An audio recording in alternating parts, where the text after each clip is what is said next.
नमस्कार. आज आपण ज्वारीच्या कण्या बनवणार आहोत. त्या ताकासोबत आपण सर्व करणार आहोत.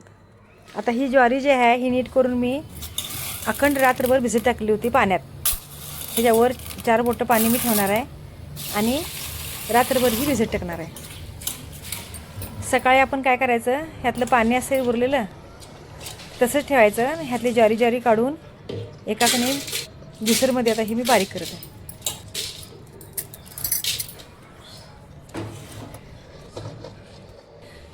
आता ही ज्युसरमध्ये बारीक केल्यानंतर मोदकाच्या चाळणीनं आपण ह्याला चाळून घ्यायचं आहे. म्हणजे वरची जी चाळ असते, सालीच्या वरचं जे कठीण भाग असते तो सगळा बाजूला होतो. आता हे व्यवस्थित चाळूया आपण एका चाळणीत घेऊन. हे बघा, हे असं आपलं हे पीठ तयार झालेलं आहे.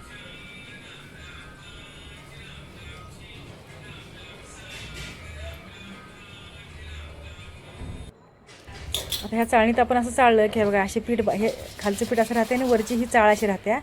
तर ही चाळ परत एकदा आपण मिक्सरला लावून घ्यायची. म्हणजे सगळं मात्र काय होत नाही, यातलं सगळं उपयोगात येते. आपण गिरणीवरून दळून आणलं की निम्मत टाकायलाच लागते. ज्वारी 60 रुपये किलो झाल्या. हे बघा, एवढीच चाळ राहिली माझी, एवढीच पोलपट राहिलेले आहेत, एवढी तर राहतातच. मग ते आता हे सगळ्या पिठाचं आपण काय करायचं, जेवढं लागणार आहे तेवढ्या कण्या करूया. आता मी काय केलं आहे, एका पातेल्यात 2 वाट्या पाणी घेणार आहे मी आणि 1 वाटी हे कण्याचं पीठ. गाईज, नक्कीच ह्या कण्या तुम्ही करून खाऊन बघा. अतिशय उत्तम आणि चवीच्या आणि पोटला एकदम शांत ठेवणारे असे हे कण्या तयार होतात. आता आपण मीठ घातलेलं आहे आणि पाणी उकळल्यानंतर हे पीठ मी हळूहळू ह्यात सोडत आहे, पसरून. ही जी गाठ होता कामाची नाही, जी दक्षता घ्यायची. बिन उकळता पाणी उकळी आल्याशिवाय हे पीठ वैरायचं नाही. नंतर गाठी तयार होतात. गाठी तयार झाल्या की ज्या चवीची कण्या व्हायला पाहिजेत तशा होत नाहीत. मग अतिशय मुलायम आणि स्वादिष्ट अशी ही कण्या तयार होतात. एक वेळा ह्या पद्धतीनं करून बघा. आता या सगळं व्यवस्थित हलवून ढवळून घ्यायचं आपण.